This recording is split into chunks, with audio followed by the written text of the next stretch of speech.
You're watching the News Channel 15 Highlight Zone with Glenn Marini. Sports coverage you can count on with the Highlight Zone starts now.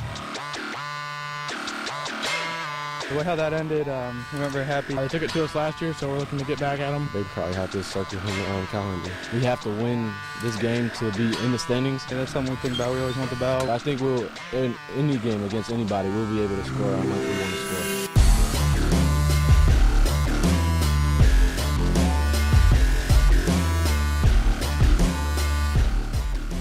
It's a bit of a cliche, but tonight we start separating the contenders from the pretenders. It is week 6 of the high school football season. That means the regular season is 2/3 of the way finished, but you didn't tune in to talk fractions.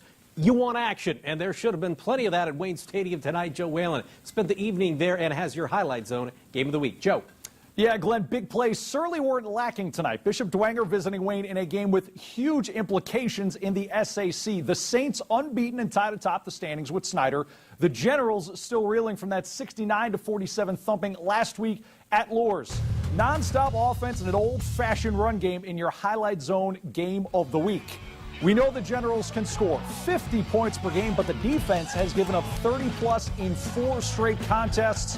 How's this for a start from the D? Dwenger driving, Generals force the fumble. Braxton Riley scoops and takes off. And this is just an old-fashioned foot race to the end zone at 94-yard score.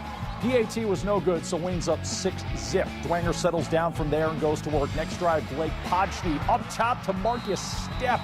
Saints also off on the point after, so we were tied at 6 after the first. Second quarter now, after Wayne tosses up an interception, Dwenger capitalizes. Mike Hake on the pitch goes 6 yards for 6. 14-6 Saints on top, but that was for the last time. Ensuing drive for Wayne, Keon Powers doing what he does best, avoids the pressure, throws one up, and Twin Powers activate. Deion Powers comes down with it in traffic, 19-yard hookup. We were tied at 14 at the half. First play from scrimmage for Wayne in the third down, Keon Powers again. The man's a human highlight, changing direction, breaking ankles. This is ridiculous. The Saints defense absolutely helpless. 80 yards to the barn, 21-14 Generals.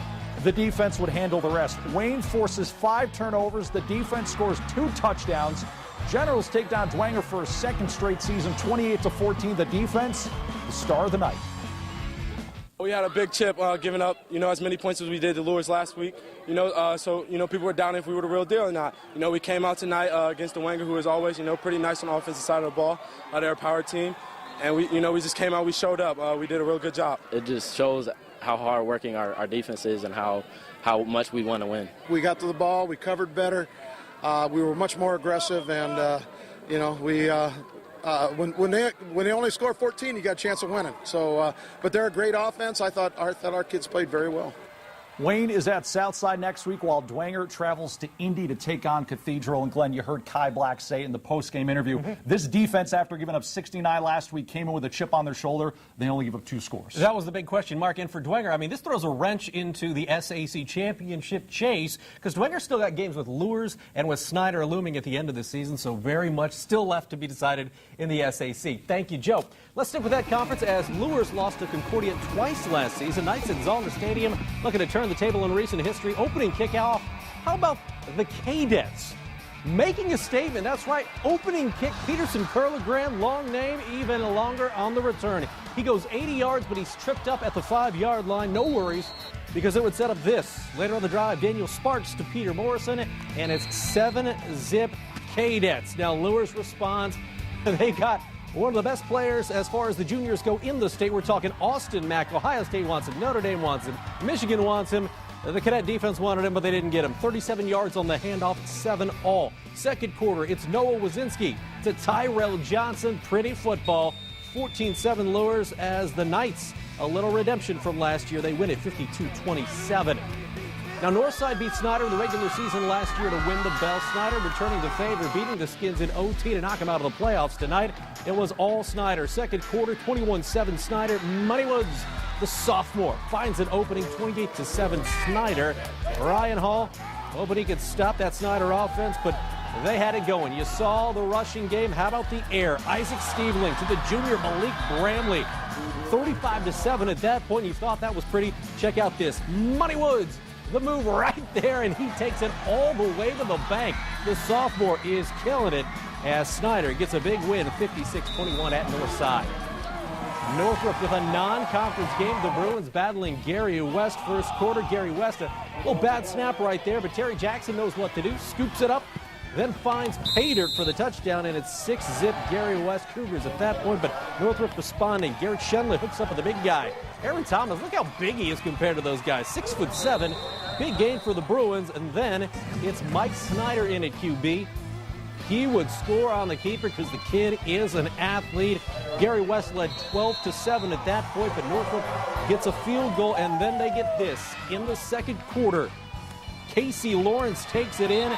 Jason Ash had 113 yards and a couple scores as Northrop gets a win, 42-24.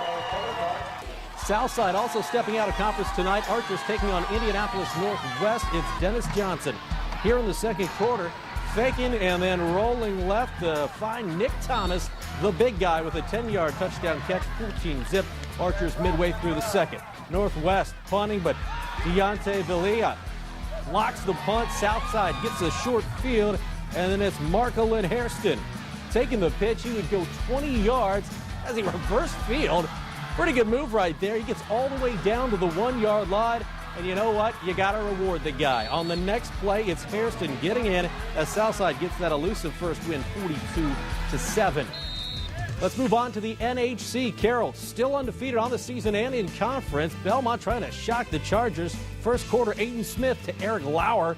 We're talking 181 yards passing, that touchdown, and 134 yards rushing and 2 TDs for Aiden Smith. Big night. Belmont trying to answer. Mason Shinneberry to Zach Macklin for the big first down. Belmont throwing the football. We haven't seen this in a while. Shinneberry, beautiful touch here to Josh Brune. That tied it at 7 all, but Carroll would go on to pull away 45-17. The Chargers 6-0. Homestead at DeKalb. The Barons hadn't beaten the Spartans since 1996, but you know what?